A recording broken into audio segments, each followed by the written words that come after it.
you all a story. It's the story of Warren McCleskey, who you see here. In 1978, McCleskey robbed a store in Atlanta.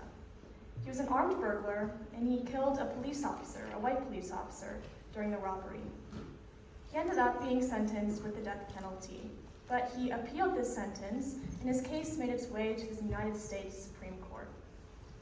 His case to the Supreme Court centered a study of over 2,000 murder cases in Georgia.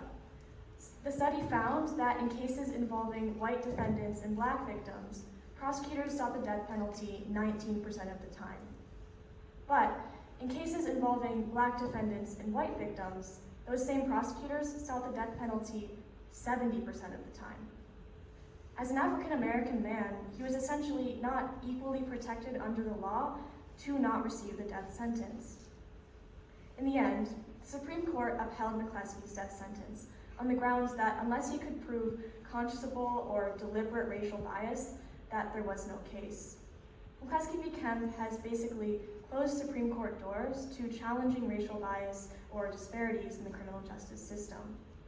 In fact, in the majority opinion for McCleskey v. Kemp, Justice Lewis Powell wrote that, quote, apparent disparities in sentencing are an inevitable part of our criminal justice system.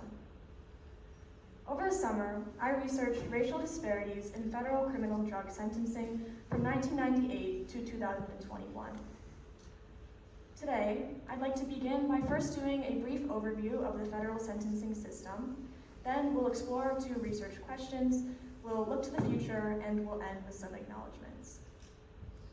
So first, let's just do a brief overview of the federal sentencing system, which I think will help us understand how my host and I chose to approach studying sentencing disparities. So the modern sentencing system was created under the Sentencing Reform Act of 1984. The SRA created the United States Sentencing Commission, or the USSC, and the USSC guidelines. Under these guidelines, each offender is given basically three things. So the first is a guideline code. This just represents what type of crime did this offender commit. For example, 2D1.1 is the guideline code for the vast majority of drug cases. Each of these guideline codes corresponds to a table, a sentencing table. It's kind of a lot to look at, but as you can see on the vertical axis, we have offense severity level. This is measured on a scale of 1 to 43, with 1 being least severe crimes, and 43 being reserved for the most severe crimes. Just for some reference, most drug crimes are within the 20 to 30 range, theft's base level is around 6, and murder's offense level is 43. Criminal history category is on the horizontal axis, and that's measured on a scale of 1 to 6. 1 is for offenders with little to no criminal history, and 6 is for offenders with extreme or serious criminal pasts. So, for example, if I were a 2D1.1 drug offender and I had a criminal history category of 3 and an offense severity level of 21, judges would typically be looking to give me a sentence of around 46 to 57 months.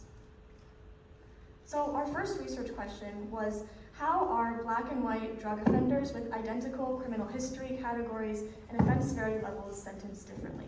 So it was important to us to control for criminal history category and offense severity level, since these are the two factors that judges are using to establish term length. To answer this question, we first found the most commonly applied drug guideline. This was 2D1.1, which corresponds to all cases involving unlawful manufacturing, importing, exporting of, First, let me start by going over the data. So we got our data from the United States Sentencing Commission. It was a data set that had over 20 years of federal sentencing history. So now, we found the most commonly applied drug guideline, which was 2D1.1, again, corresponding to all cases involving unlawful manufacturing, importing, exporting, or trafficking of illegal substances. And actually, not only was 2D1.1 the most commonly applied drug guideline, but it was the most commonly applied guideline across all types of crimes in this time frame. Then within 2D1.1 cases, we wanted to find the 3 most common combinations of criminal history category and offense severity level. And we would run our analysis on each of these combinations. So those 3 combinations were criminal history category of 1, offense severity level 21, criminal history category of 1, offense severity level 23, and finally, criminal history category of 1, offense severity level 27. So for each of these three combinations, we ran independent samples t-tests to evaluate whether or not the differences in mean sentence length between Black and white offenders were statistically significant. The three combinations. So here are our results for this section. We found that in 2 of the 3 of these combinations, Black offenders were more likely to receive longer sentences than their white counterparts. As you can see, with criminal history category 1 offense severity level 23, that difference was greater than 3 months. And then with criminal history category 1 offense severity level 27, that difference in mean sentence length was 7 months, so over half of a year.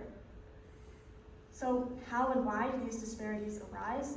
Well, of course, there are a multitude of historical and sociological reasons why these disparities exist, but one thing that we can point to is the role of judicial discretion in sentencing. In 2005, the Supreme Court case United States v. Booker rendered the USSE guidelines no longer mandatory. So now, judges can go outside of the recommended range as long as they state a reason why. Now, 10 years after US v. Booker, in 2015, Dr. Crystal S. Yang found that racial disparities had increased by 75% in the years following Booker, implicating judicial discretion as a cause of these racial disparities. Our second research question related to mandatory minimum statutes and their relation to racial disparities. But first, let's just define what these are. So mandatory minimums are predefined minimum prison terms for certain crimes. For drug crimes, this often takes the form of a minimum amount of a substance required to mandate a certain amount of time in prison. In 1986, the Anti-Drug Abuse Act, passed under President Reagan, created mandatory minimum sentences for certain drug crimes. Then, in 1994, under President Clinton, the Violent Crime Control and Law Enforcement Act expanded the frequency through which these were applied through truth in sentencing laws and 3 strikes laws. But first, how do mandatory minimum sentences relate to racial disparities? So this is a data table from our set of data on the mandatory minimum applications and race. And as you can see, in cases where there were no mandatory minimums involved, white offenders composed 75.2% of those cases, but black offenders composed 20.6%. This was already kind of alluding to unequal charging, given the fact that Black Americans composed 13.7% of the United States population. But in counts carrying mandatory minimum penalties, white offenders were now 62.9% of those cases, and Black offenders were 34.5%. So we wanted to quantify the effect on disparities in sentence length that this disproportionate application of mandatory minimums may have, especially given the fact that mandatory minimum sentences are typically more punitive measures. So our second research question was, how does the involvement of mandatory minimum sentencing affect racial sentencing disparities? To do this, we ran a very similar analysis to what we did in our first question. So we were looking at the same cases, 2D 1.1 cases, with the same combinations of criminal history category and offense severity level. We simply added on the condition of whether or not mandatory minimums were involved in the count. And this graph shows how actually the majority of 2D 1.1 drug cases did involve mandatory minimum statutes. So these kind of laws are less an exception and more of a rule. So here's our results. I'll just break down these graphs. So again, these are the exact same cases that we saw in our first results section in graphs. The blue and the red bars represent cases where there were no mandatory minimums involved in sentencing, and the green and the yellow bars represent cases where there were mandatory minimums involved in sentencing. With the combination criminal history category of 1, offense severity level 21, when there were no mandatory minimums involved, the racial disparities were statistically insignificant. But when mandatory minimums were involved in those cases, that disparity approached significance with a p-value of 0.049.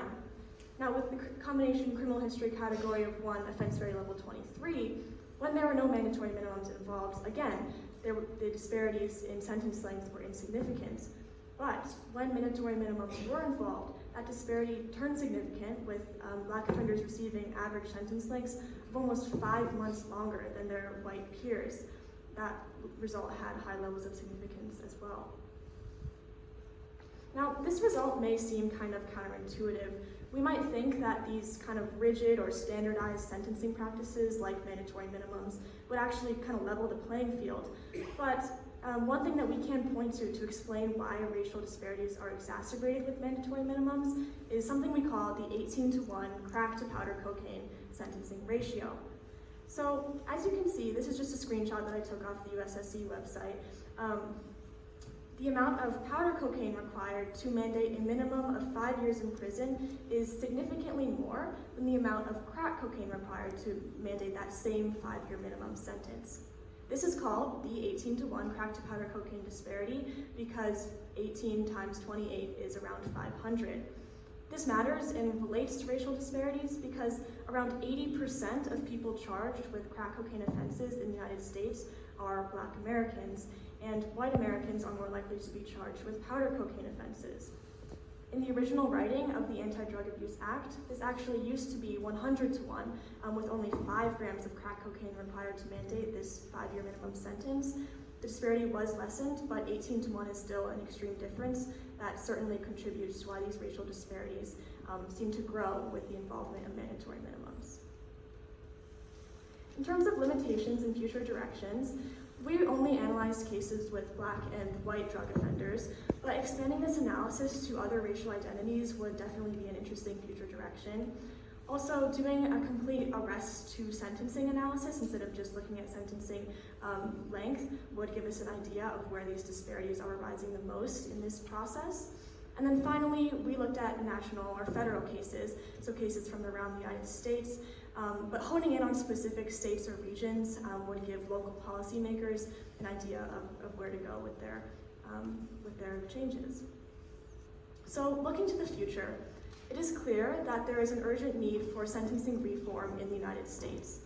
The racial disparities that we found were completely unwarranted. We controlled for criminal history category, offense severity level, drug guideline, these things that judges use and should theoretically level the playing field, but these disparities still emerged. Perhaps nominating a more racially diverse federal judicial branch could help. In 2021, nearly 8 out of every 10 federal judges were white. That number is now around 75%, which is due to President Biden's deliberate nominations of racially diverse people for federal judge positions. However, the return to President Trump this January leaves us questioning if disparities will be alleviated in this way anytime soon. Another avenue is of course, through legislation. Just a couple of weeks ago in November, House Representative Sidney Kamlager-Dove of California's 37th District proposed a bill called the Second Look Act.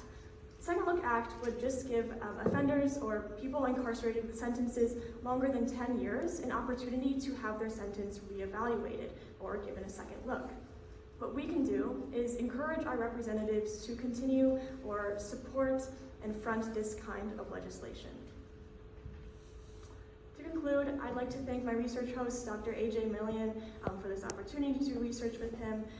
I learned so much in this whole process, and then thank you as well to Ms. Smith and Ms. Huntoon for the Advanced Research Program. Thank you, G. Advanced Research. Thank you.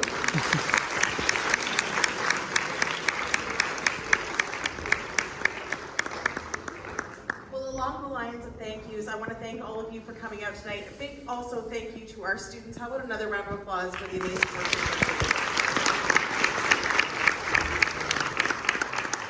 doing? Big thank yous also go out to everybody who supports the program at the school. Dr. Smith, Mr. Fay-Royan, Ms. Renault is here, our maintenance staff for cleaning up after us tonight. We really appreciate the work that you guys are doing. And also a big thanks to the parents of our students who supported us through this adventure in the past year, and also our research hosts. We've been fortunate to have several research hosts here tonight, and thank you so much for supporting our students and guiding them along the way. For those of you who are juniors, just a reminder that applications for next year's Advanced Research Program are due at midnight tomorrow. Thank you so much, everyone, and travel safely. Have a great evening.